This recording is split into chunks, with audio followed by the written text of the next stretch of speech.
sebagai moderator dari kelompok 1 yang akan menjelaskan tentang sistem otot. Skip dulu.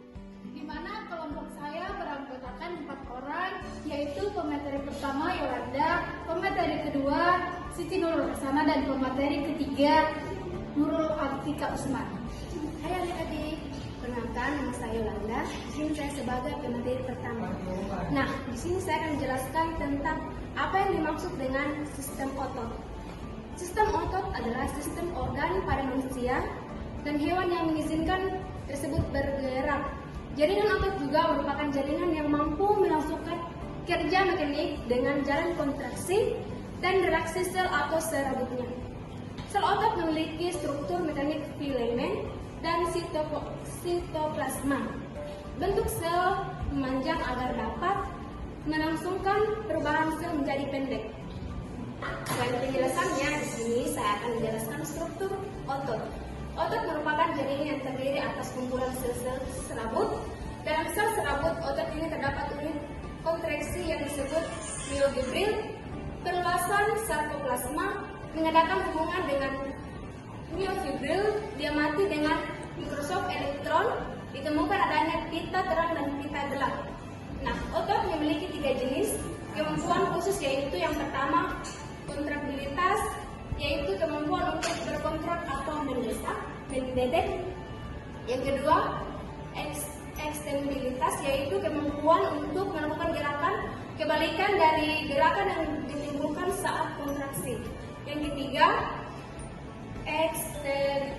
elastisitas, yaitu kemampuan otot untuk kembali pada ukuran semula setelah berkontraksi. Halo adik-adik, saya pemateri kedua akan menjelaskan kerja otot. Yang pertama itu, otot dikatakan bekerja jika berkontraksi.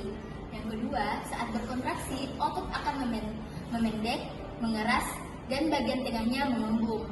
Yang ketiga, karena berkontraksi, tulang yang di dekat otot tersebut tertarik atau terangkat. Yang keempat, kontraksi suatu otot hanya untuk menggerakkan tulang ke satu arah. Dan yang terakhir, untuk menggerakkan tulang dari satu sisi ke posisi yang lain dan kemudian kembali ke posisi semula, diperlukan paling sedikit 2 otot dengan tujuan yang berbeda. Selanjutnya, saya akan menjelaskan tentang fungsi otot. Yang pertama itu, melakukan gerak tubuh. Fungsi utama dari sistem otot di tubuh adalah untuk melakukan gerakan. Yang kedua, menjaga keseimbangan tubuh. Yang ketiga, mempertahankan postur tubuh dari posisi badan. Yang keempat, menjaga jaringan yang lunak. Dan kelima, menjaga lubang masuk dan keluar. Yang keenam, mempertahankan temperatur tubuh. Hai adik-adik, perkenalkan nama saya Nurul Atika Usman sebagai pemateri ketiga yang akan menjelaskan tentang otot. Diklasifikasikan menjadi 3 jenis, yaitu 1. Otot lurik, berbentuk silindris atau serabut panjang. Setiap sel mempunyai banyak inti dan terletak di bagian teori sarkoplasma. Yang kedua yaitu otot polos, berbentuk sel seperti gelendong, bagian tengah besar dan ujungnya meruncing. Yang ketiga otot jantung, berbentuk silindris atau serabut pendek, tersusun atas serabut lurik yang bercabang-cabang dan saling berhubungan satu sama dengan yang lainnya. Setiap sel mempunyai 1 atau 2 inti yang terletak di tengah sarkoplasma.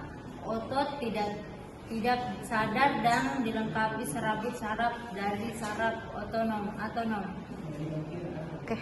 Selanjutnya saya akan menjelaskan tentang macam-macam gangguan pada otot. 1. Kelelahan otot, suatu keadaan di mana otot tidak mampu lagi melakukan kontraksi sehingga mengakibatkan terjadinya kram otot atau kejang-kejang otot. Kedua yaitu leher kaku, suatu kelainan yang terjadi karena otot yang radang atau peradangan otot leher karena gerakan atau adanya hentakan pada leher serta menyebabkan rasa nyeri dan kaku pada leher seseorang. Yang ketiga, atrofi otot, penurunan fungsi otot yang menjelaskan kecil dan kehilangan fungsi kontraksi, biasanya disebabkan oleh penyakit pilomyelitis. Oke. Hai adik-adik, dan inilah materi terakhir yaitu sifat-sifat otot. 1.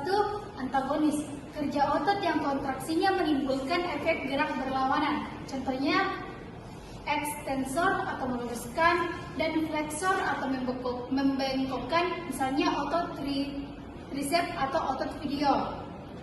2.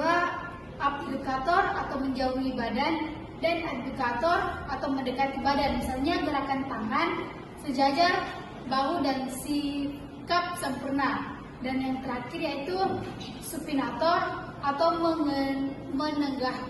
mengedahkan, dan pranator atau menelungkup, misalnya gerak telapak tangan mengedahkan dan gerak telapak tangan melengkupkan. Terima kasih. Nah, itulah tadi materi yang sudah dijelaskan oleh teman-teman saya tentang sistem otot. Sekian dari kami kelompok 1. Assalamualaikum warahmatullahi wabarakatuh.